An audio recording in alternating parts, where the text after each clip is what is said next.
Reimagining Success, Episode 30.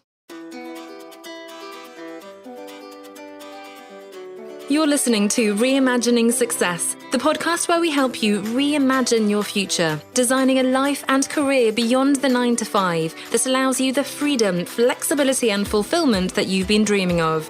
I'm your host, Anna Lundberg. Now, let's get started on those dreams.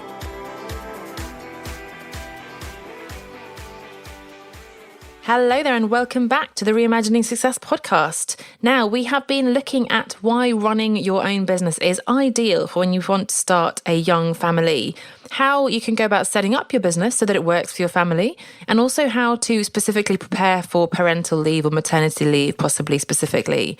Now, what about when that first baby actually arrives? Your life is going to change forever. You will reimagine success more dramatically than you have ever done before. And you will find yourself with some, I think, very different priorities suddenly to what you had pre-baby. So how do you actually manage your business with a baby in tow? Now, there will be plenty of people around you who are more than happy to provide you with lots of advice, including that classic sleep when the baby is sleeping, or probably more appropriately now when it's your business, work when the baby is sleeping. But your reality will be very individual to you. I know some people who missed work so much that they wanted to pick up again after just a few weeks, and then other people who haven't worked in years. So, of course, how you think and feel once the baby comes is going to determine how much work you want to do and when you want to start again. So that's sort of a given. But we're talking now about what happens when you actually do start to work, whether that's weeks, months, or years after you have that baby. So I want to talk you through 5 things that I think apply to everyone. 5 aspects to consider once you come to that point of getting back to work and managing your business with a baby. So again, whenever that is for you, but I think these 5 things apply to all of us. Now, first of all, remember your why and get clear on your priorities. Now, as you know, I'm sure I always say define success or imagine what success looks like for you. And that, of course, is what we've been doing the past few weeks. Whether it's in the broader sense of your life and career goals, or more specifically when it comes to how you want to show up as both a parent and a business owner. So now that your baby is here and you're about to start working again, it's going to be important to remind yourself of that bigger purpose or why. So after taking that time off completely following the birth of your baby, when you do start getting back into the swing of things and checking those emails and social channels, you may quickly get caught up in the day-to-day pressures of running your business. Now, when each minute that you spend on your business means a minute away from your baby or your partner or other important things as well at home, it is so essential that you are clear on what is important and why. It may be that things that seemed critical before fade into insignificance now, and you get a much clearer perspective on what really matters when it comes to driving your business. So use that newfound clarity to define your top priorities and then focus on those and let go of the rest. And I think actually this is going to do your business some good. And we're going to look at this next week, the things that I think having a baby teaches you and that you can apply to running a business. Because really, if you can get more focused on those couple of priorities that are really going to move the needle on your business, that's really going to help you to make progress. It's so much more important to focus on those few things. You may have heard of the Pareto principle, 80-20. 20% of the work you do creates 80% of the results. And that's something I think that having a baby and much less time available is really going to help you do. So get that clarity on what your priorities are and focus on those. So that's number 1, remember your why and get clear on your priorities. Number 2 is set boundaries and learn to say no. Now, one of the reasons why you've chosen to run your own business alongside your family is precisely because it gives you more freedom and flexibility. I'm always talking about freedom, flexibility, fulfillment. However, unfortunately, that also means that the lines between work and family time can quite easily get blurred. So with those priorities that you've set in number 1 in mind, you're going to need to decide what you're going to work on and when. And equally important, what you're not going to work on and when you're not going to be working. So what are your specific individual non-negotiable parameters and where might you compromise? Make those boundaries really clear to yourself, to your partner, and of course to your clients. Now, once you have those boundaries clearly defined, you actually have to stick to them, and that's where we get into a bit of trouble, I think. So that means doing simple things like closing the door to your home office when you're not supposed to be working, shutting down your laptop, turning off those notifications on your phone when you're not supposed to be working, as I said. It also means learning to say no to professional projects and clients that conflict with those priorities and working times. And that, of course, can be very difficult, especially when you're just starting out. It's very hard to have that confidence to say no because you think, oh, I should be grateful for this client. I really need the money coming in and so on. But you have to say no to the wrong projects. So you need to know what wrong is for you in order to make space for the right projects for you.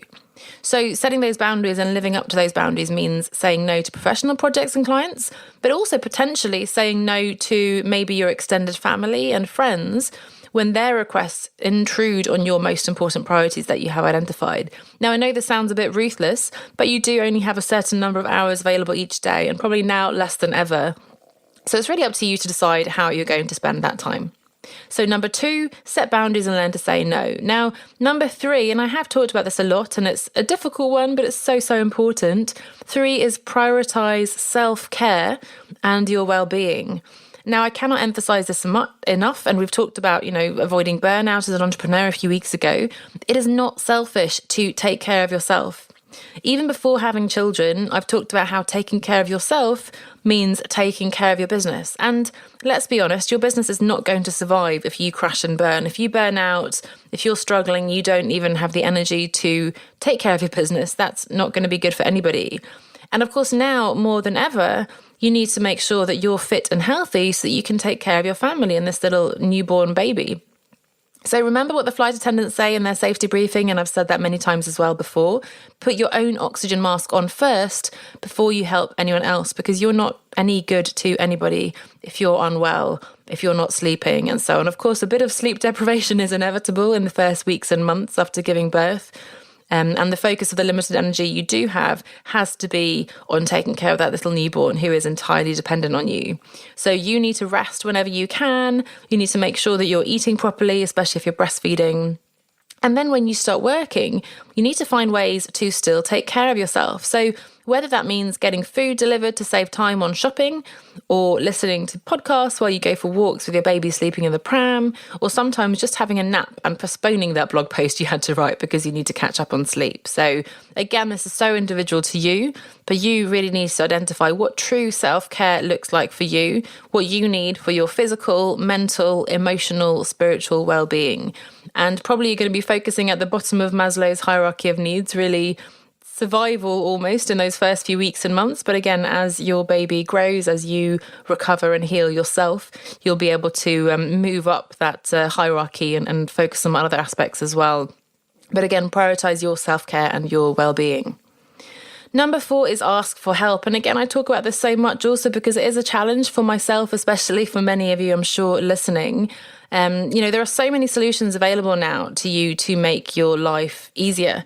So whether that's getting food delivered or one of those sort of practical, technical solutions that society has offered us now, women, I think especially, tend to think, or maybe it's that we're told, that we need to do absolutely everything ourselves. You have to be that perfect domestic goddess while also hustling away in the business, having all those Instagram followers and getting 6 figures and so on. But it's by no means a sign of weakness to ask for help. So if you want to have a tool, then you are going to need to get some help to do so. And of course, help, again, is very individual. It can look like a lot of different things. It may mean talking to your partner about how you're going to divide the chores now at home. It may mean getting friends and family involved where possible and paying for external help where needed. It may mean getting a cleaner to take housekeeping off your to-do list, a nanny or childminder to take care of your baby for the day, or maybe a business coach or someone to help to make sure that you're focusing on the right priorities in your business. So think really broadly around help. It could be family, friends, professional help, business, personal, home, external, and so on. So really think about the help that you need, how you can make that work, what you can afford, of course, if you're paying, and how you can call in some favours maybe from people who you've helped in the past as well. So the worst that they can say is no. So by all means, ask for help and make sure that you're getting the support that you need. So that's number 4, ask for help. Number 5, and it's linked to the last couple of points, is to show yourself some compassion and understanding. So after all this planning to set yourself up for success, to clarify your priorities, get the help you need, the truth is that things can still and will go wrong, whatever wrong means, of course. So Expect the unexpected. Be ready to throw your plan out the window, just like many of us throw our birth plans out the window when we end up going to the hospital and labour goes in a very different direction. So the same is true for getting back to your business and how you're going to manage things once the baby arrives. And maybe try to have a bit of humour, try to laugh it off when chaos ensues. Your children aren't going to conform perfectly to the boundaries that you've set. Your partner probably won't either. Your clients won't either. Of course, your children may not sleep when they're supposed to. They may get ill. Your business as well will always have some element of unpredictability. So try to roll with it, take each day as it comes, and don't take it personally above all when you inevitably experience those ups and downs, both personally and professionally. It's not that you failed in any way.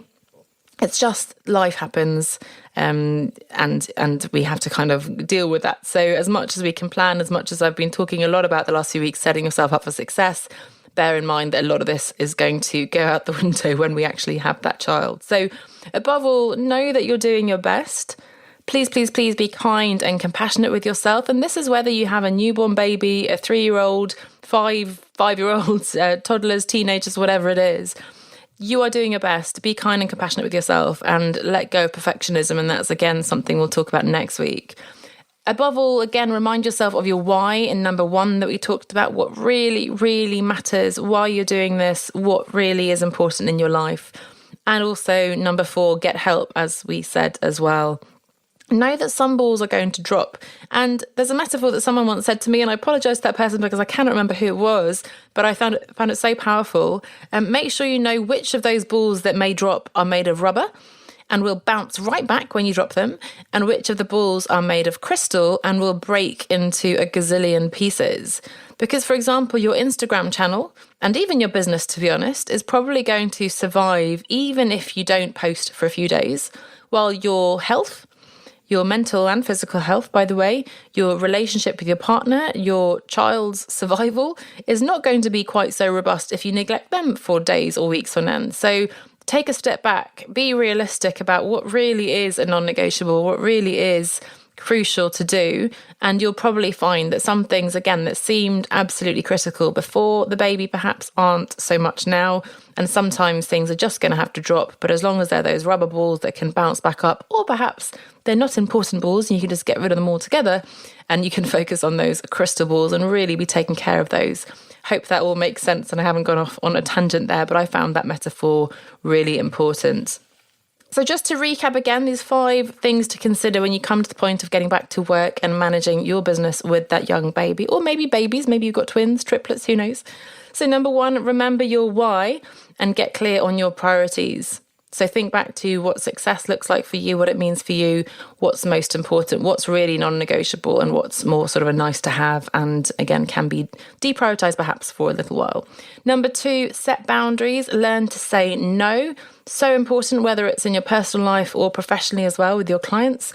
3, prioritize self-care and your well-being. It's not selfish to take care of yourself, and in fact, it's vital both for the sake of your children, your partner, and your business. 4, ask for help. And 5, show yourself some compassion and understanding. So again, expect the unexpected, remember your why, make sure you're getting the support that you need, and be flexible. We've talked about the need for freedom and flexibility. You might have a little less freedom during these months and years, but you definitely need to apply that flexibility that you so desired before, and that's all the more crucial now. So I hope that was helpful. I'd love to hear from you as well, what you think is important. Perhaps you've had many children, 1 child, you're about to have a child, and you've got some thoughts about how this works with your business. Throw your questions at me. Let me know your comments. I'd love to hear from you. You can email me at podcast@onestepoutside.com. That's podcast@onestepoutside.com. And next week, as I hinted at earlier, we're going to be looking at the things that you can learn from having that baby, having your young children, that you can actually apply to your business. I've had many colleagues who've said that they've actually become better in their business, better, individuals, whether that be as a coach, as a sort of CEO of their business, more efficient, more productive, more confident, asking higher prices, more focused, and so on. So the good news is this can absolutely benefit your business as well. So that's what we'll be looking at next week, the things you can learn from having children that you can apply in your business. And I look forward to seeing you then. Thanks so much for listening, and I'll see you next week. Bye for now. Thanks for listening to Reimagining Success with Anna Lundberg. I'm sure you know someone, a friend, a colleague, who could also benefit from this podcast. I'd love for you to share the podcast or maybe your favourite episode with them so that they can listen too. Thank you so much for your support.